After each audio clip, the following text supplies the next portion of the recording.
Hello, good morning student. आज हम discuss करेंगे जनरल कैरेक्टर्स ऑफ इनवर्टिब्रेट्स, या कहें कि मोस्ट नॉन कॉर्डेट्स के बारे में, जो कि आपका फर्स्ट पेपर है, जिसमें उसका क्लासिफिकेशन है और जनरल कैरेक्टर्स है कि किस प्रकार से किसको किस फाइलम में डिवाइड किया गया और क्यों डिवाइड किया गया।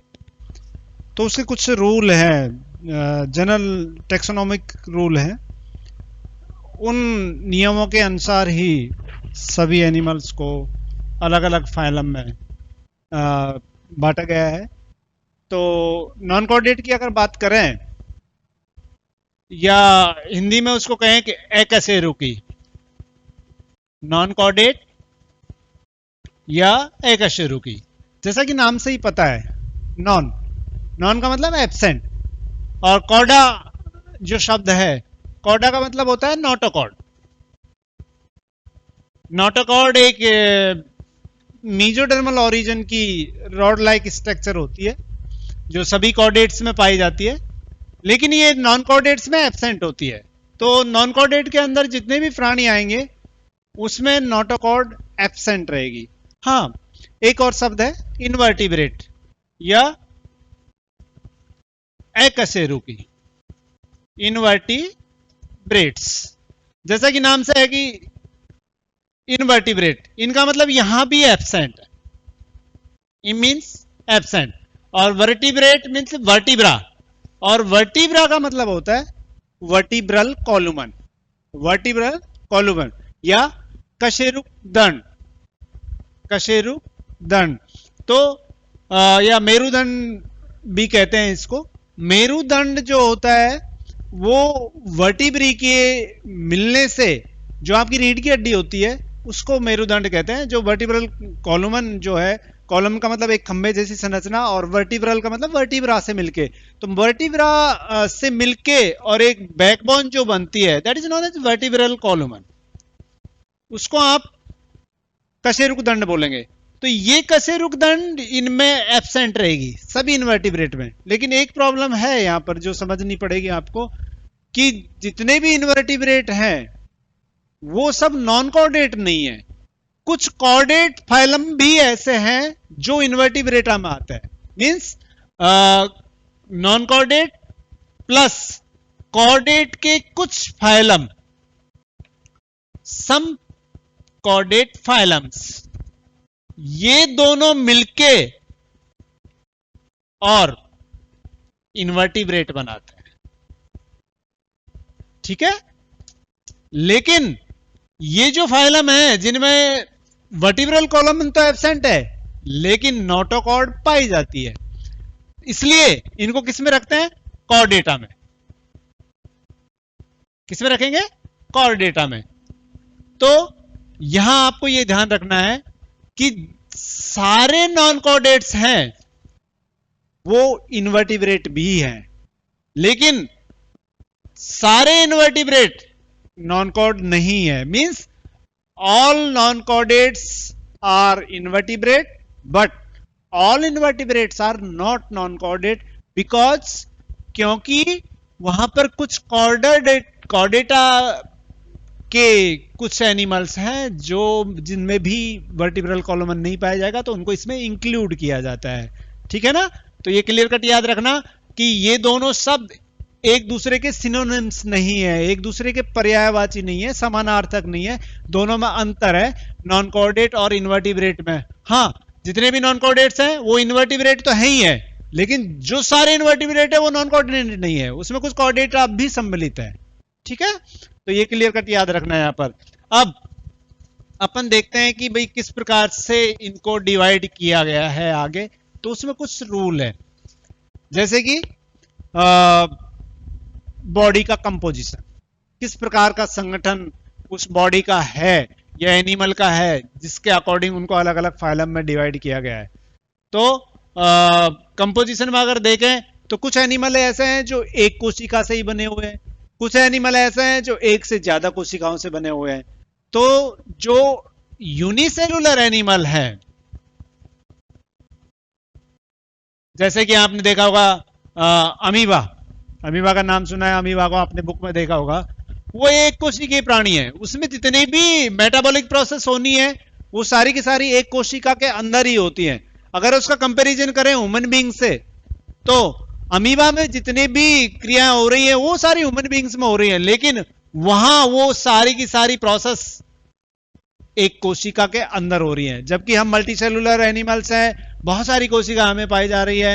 जैसे कि अगर आप देखें तो अमीबा में रेस्पिरेशन भी पाया जाएगा, डाइजेशन भी पाया जाएगा, एक्सक्रेशन भी है, रिप्रोडक्शन भी है, सर्कुलेशन भी है, ऑस्मो रेगुलेशन भी है।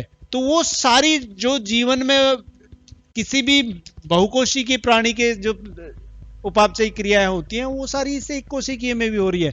हाँ, इसमें लेकिन ये सेलुलर लेवल पर होती है और उनमें वो फिर ऑर्गन या ऑर्गन सिस्टम लेवल पे होती है। मींस सिस्टम्स डेवलप हो जाते हैं। सर्कुलेशन के लिए सर्कुलेटरी सिस्टम होगा, रेस्पिरेशन के लिए रेस्पिरेटरी सिस्टम होगा, डाइजेशन के लिए डाइजेस्टिव सिस्टम होगा, लेकिन वो सारी कोशिकाएं इसमें इंट्रासेलुलर होती है, अंतःकोशिकीय होती है। तो ऐसे एनिमल्स का जो एक कोशिका में ही सारी क्रिया करते हैं यूनिसेलुलर एनिमल्स कहेंगे, और उन सबको मिला के और एक फाइलम बन जाता है, उसको कहेंगे प्रोटोजोआ। किस नाम से जाना जाता है? प्रोटोजोआ के नाम से। उसके बाद दूसरे जो प्राणी हैं प्रोटोजोआ के अलावा जितने भी एनिमल्स हैं वो सारे बहुकोशिकीय होते हैं, तो उनको हम किस में रखते हैं? मेटाजोआ में। ठीक है ना, बहुकोशिकीय प्राणियों का एक संघ होगा। तो इस प्रकार से protozoan animals means unicellular animals, मतलब एक कोशिकीय प्राणी है, जितने भी उसमें उपापचयी क्रिया होंगी सारी की सारी एक कोशिका में ही होंगी। दूसरे जितने भी एनिमल्स हैं उनको फर्दर कैटेगरी में रखते हैं, वो कहलाएंगे बहुकोशिकीय प्राणियों। तो इस प्रकार से दो कैटेगरी हो गई। अब सबसे पहले देखते हैं कि बॉडी में किस प्रकार की कैविटी पाई जा रही है या नहीं पाई जा रही है, सेगमेंटेशन किस प्रकार का है, सिमेट्री किस प्रकार की है। तो ये सब कैरेक्टर्स हैं। हैबिट और हैबिटेट किस प्रकार का है उसका। तो यहां पर सबसे पहले देखते हैं सीलोम। सीलोम या बॉडी कैविटी, सीलोम या बॉडी कैविटी। तो या देहगुहा भी कह सकते हैं। देहगुहा किसी एनिमल में पाई जा रही है, नहीं पाई जा रही है, और पाई जा रही तो किस प्रकार की है, सच्ची है, झूठी है। तो उसके हिसाब से एनिमल्स को अलग अलग कैटेगरी में डिवाइड किया गया है। तो आप देखोगे कि सीलोम, तो सबसे पहले आपको ये समझना होगा कि सीलोम कहोगे किसको। कैविटी तो बहुत सारे एनिमल्स में पाई जाती है। जैसे अगर आप देखें तो सिलेंट्रेटा में अगर हाइड्रा आपने देखा होगा तो इस प्रकार का एनिमल है। अगर उसका सेक्शन देखें, यहाँ पर इसमें टेंटिकल्स लगे हुए हैं और यहाँ पर इसमें एक सिलेंट्रॉन नामक कैविटी पाई जाती है। लेकिन उसके बावजूद ये किस प्रकार का है? एसीलोमेट है। किस प्रकार का है?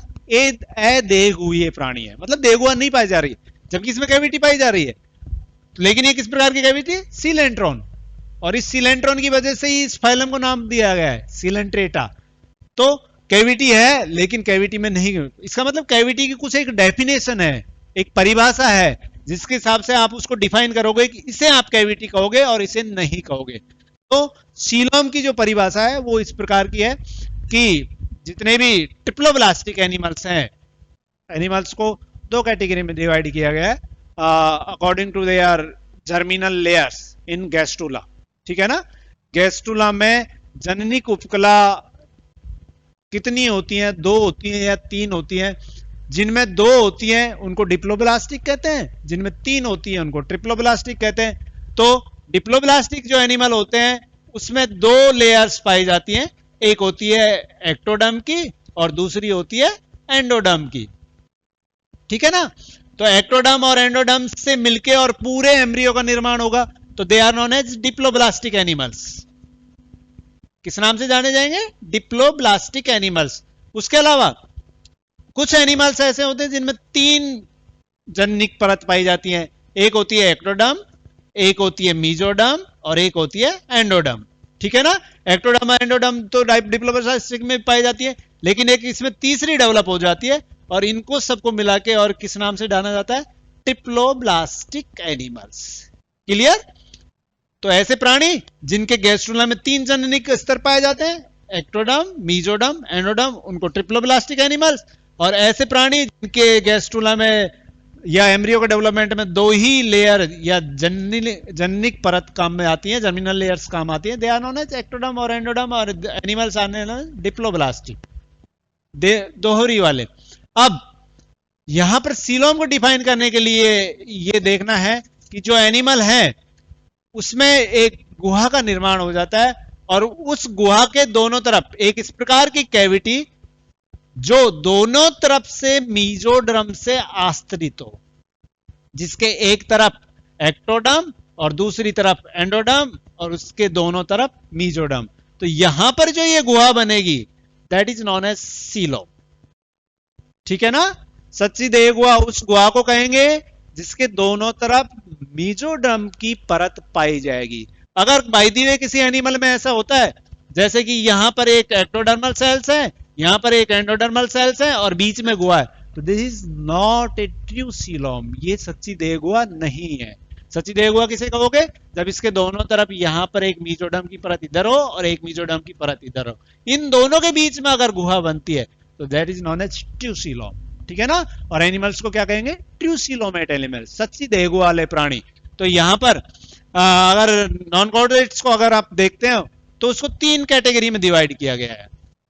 जितने भी नॉन कॉर्डेट्स हैं प्रोटोजोआ से लेके और इकाइनोडर्मिस्ट तक, उनको 3 श्रेणियों में अपन विभाजित करते हैं। एक होते हैं एसीलोमेट, अदेह हुए प्राणी, मतलब उनमें कोई देह गुहा पाई नहीं जाती। ठीक है ना? दूसरे होते हैं शूडोसीलोमेट, शूडोसीलोमेट मतलब ऐसे प्राणी जिनमें देह गुहा तो पाई जा रही है लेकिन सच्ची नहीं है। कैसी है? शूडो, शूडो का मतलब फॉल्स, फॉल्स का मतलब झूठी, झूठी देह गुहा, मतलब शूडोसीलोमेट। और उसके बाद आते हैं सीलोमेट। तीसरी कैटेगरी कौन सी होती है? सीलोमेट की, या उसका नाम दिया जा सकता है ट्रू सीलोमेट, सच्ची देह गुहा वाले प्राणी। ठीक है ना? तो इसमें अगर आप देखें सीलोमेट के केस में तो प्रोटोजोआ इसमें आ जाएगा, मीन्स अमीबा वगैरह जो है उनमें कोई देह गुहा नहीं पाई जाती है। पॉरीफेरा इसमें आ जाएगा, पॉरीफेरा जैसे साइकन वगैरह हो जाता है। सिलेंट्रेटा इसमें आ जाएगा, मीन्स जिसमें हाइड्रा वगैरह आ जाएंगे, तो इनमें कोई देह गुहा नहीं पाई जाती है। हाँ, आपको ये याद होगा कि पॉरीफेरा में साइकन और हाइड्रा जो होता है सिलेंट्रेट्स में, उनमें गुहा पाई जाती है, लेकिन वो किस प्रकार की गुहा है? सिलेंट्रॉन, उसमें पानी भरा रहता है, तो वो उनका एक कैरेक्टरिस्टिक कैरेक्टर है, एक अलग प्रकार की गुहा पाई जाती है, लेकिन देह गुहा नहीं है। ठीक है ना? तो इस प्रकार के प्राणी ये क्या कहलाएंगे? एसीलोमेट एनिमल, अदेह हुए प्राणी, मतलब जिनमें देह गुहा नहीं पाई जाएगी। अब अगर आप देखें तो शूडोसीलोमेट, प्लेटी एलिमेंथिस आपने नाम सुना होता, चपटे कृमि, ठीक है ना? उनमें इस प्रकार की गुहा पाई जाती है, सीलोम पाई जाती है, और सीलोम में एक फ्लूइड फिल्ड कैविटी पाई जाती है, एक द्रव्य भरा रहता है। तो इनको क्या नाम देंगे? शूडोसीलोमेट। और एग्जाम्पल के नाम पे क्या हो जाएगा? प्लेटी हेलमिंथिस। प्लेटी के मतलब चपटे और हेलमिंथिस, मिंथिस का मतलब कृमि, चपटे कृमि, जो कि परिजीवी के रूप में पाए जाते हैं। और उनमें जो सीलोम पाई जाती है वो एक तरफ से एक्टोडर्म से, दूसरी तरफ से एंडोडर्म से लाइन होती है और बीच में फ्लूइड भरा रहता है, इसलिए वो गुहा कैसी कहलाएगी? शूडोसीलोमेट, फॉल्स सीलोमेट, झूठी देह गुहा वाले प्राणी। उसके बाद एनिलिडा से और कैनोडर्मेट किसी न किसी रूप में मीजोडर्म से आश्रित गुहा पाई जाएगी, तो इनको फिर अपन ट्रू सीलोमेट में कैटेगरी में डालेंगे। तो इस प्रकार से सीलोम के अकॉर्डिंग नॉन कॉर्डेट्स को 3 कैटेगरी में बांटेंगे, एसीलोमेट, शूडोसीलोमेट और ट्रू सीलोमेट। उसके बाद अगर सेकंड कैरेक्टर अपन इनका देखें तो सिमेट्री, सम्मिति। सम्मिति का मतलब है कि एनिमल्स को 3 भागों में बांटा जाता है। एक तो होता है एसिमेट्रिकल, दूसरे होते हैं आपके रेडियल सिमेट्रिकल, और तीसरे होते हैं आपके बायलेटरल सिमेट्रिकल। बायलेटरल सिमेट्रिकल एक स्पेशल सिमेट्री पाई जाती है, जैसे पेंटारेडियल, ठीक है ना? स्टारफिश में इस प्रकार की पाई जाती है, पेंटारेडियल। एसिमेट्रिकल वो एनिमल होते हैं जिनको किसी भी एंगल से आप काटो बराबर के 2 भागों में नहीं बटेंगे। ठीक है ना? किसी भी एंगल को काटो बराबर के 2 भागों में नहीं बटेंगे। जैसे कि अमीबा इस प्रकार का प्राणी होता है, अगर आपने इसको ऐसे काटा तो ये हिस्सा बड़ा रह जाएगा, ये हिस्सा छोटा रह जाएगा, ये तो। और थोड़ी देर बाद में अपनी सिमेट्री भी चेंज कर लेते हैं, अपनी शेप चेंज कर लेते हैं, जिसकी वजह से सिमेट्री वापस चेंज हो जाएगी। तो इस प्रकार के जो प्राणी होते हैं उनको किस में रखेंगे? एसिमेट्रिकल में, मतलब उनमें कोई सिमेट्री नहीं पाई जाती, कोई सममिति नहीं पाई जाएगी। उसके बाद आता है रेडियल सिमेट्रिकल। रेडियल सिमेट्रिकल जो एनिमल होते हैं उनकी बॉडी जनरली सिलेंड्रिकल होती है, सिलेंडर शेप की होती है। जैसे आपने देखा होगा, आप बनाते हो ना इस प्रकार से एक साइकन की स्ट्रक्चर बनाते हो, यूं प्रकार से एक साइकन होता है, उसमें इस तरह से फ्रिंजेस लगे होते हैं, यहाँ पर ओस्टिया पाया जाता है, ठीक है। तो सिलेंड्रिकल शेप होगी। अगर आपको ने इसको बीचों बीच से काटा, it divided into two halves, similar type of two halves, दो बराबर के दो हिस्सों में बट जाएगा। लेकिन इसमें आप ये डिसाइड नहीं कर पाओगे कि कौन इसका डॉर्सल है, मतलब कौन इसका पृष्ठ सतह है, कौन इसकी अधर सतह है, कौन लेफ्ट है और कौन राइट है, ठीक है ना। तो ऐसे एनिमल्स जिसमें आप किसी भी एंगल से इसे काट लो, क्योंकि सिलेंड्रिकल है, आपने ऐसे काटा तो बराबर के दो भागों में, अगर आपने ऐसे काटा तो ये बराबर के ऊपर और नीचे दो भागों में बट जाएगा। तो ऐसे एनिमल जिसको किसी भी एंगल से आप काट लो, एंटीरियर से पोस्टीरियर की तरफ, वो बराबर के दो भागों में बट जाता है। लेकिन ये डिसाइड नहीं हो पाता है कि कौन सा इसका डॉर्सल पार्ट है, कौन सा इसका वेंट्रल पार्ट है, कौन सा इसका लेफ्ट पार्ट है, और कौन सा, हाँ, एपिकल सरफेस आपको पता चल जाएगा कि ये इसका अग्र सिरा है और ये पश्च सिरा है, ठीक है ना। तो ऐसे एनिमल्स को क्या नाम बोलेंगे? Radial symmetrical. इसी में एक स्पेशल सिमेट्री होती है, पेंटा रेडियल। जैसे कि आपने स्टार फिश में देखा है, स्टार फिश किस प्रकार की संरचना होती है, इस प्रकार, ठीक है ना। तो इस प्रकार की संरचना है, तो इसमें अपने आप ही कितनी, ये अपने आप में एक रेडियल सिमेट्रिकल का काम करेगी, 1 2 3 4 5, तो 5 हो गई, इसलिए पेंटा, और रेडियल सिमेट्री शो कर रहा है इसलिए पेंटा रेडियल सिमेट्री। तो ये स्पेसिफिक पाया जाता है इकाइनोडर्मेट्स के केस में, पेंटा रेडियल। उसके बाद आते हैं बायलेटरल सिमेट्रिकल, जो ज्यादा डेवलप एनिमल है, जिनमें किसी भी एंगल से उसको अगर काटते हैं एंटीरियर टू पोस्टीरियर, तो वो आपके लेफ्ट से राइट, एंटीरियर, पोस्टीरियर, डॉर्सल और वेंट्रल, इस तरह की सरफेस इस प्रकार का वो अपने आप में शो कर दे। जिधर उसके डॉर्सल सरफेस या नर्वस सिस्टम होगा, वो उसकी वेंट्रल सरफेस होगी, उसके अपोजिट वाला डॉर्सल सरफेस होगा, और इस प्रकार से लेफ्ट राइट डिसाइड हो जाएगा। फिन्स के हिसाब से आप उसमें देखोगे कि अपेंडेज जो होती हैं वो इसी प्रकार से अरेंज होती हैं, तो उनको बोलेंगे अपन बायलेटरल सिमेट्रिकल। वो एनिमल किस प्रकार के होंगे? Bilateral symmetrical. Thank you and have a nice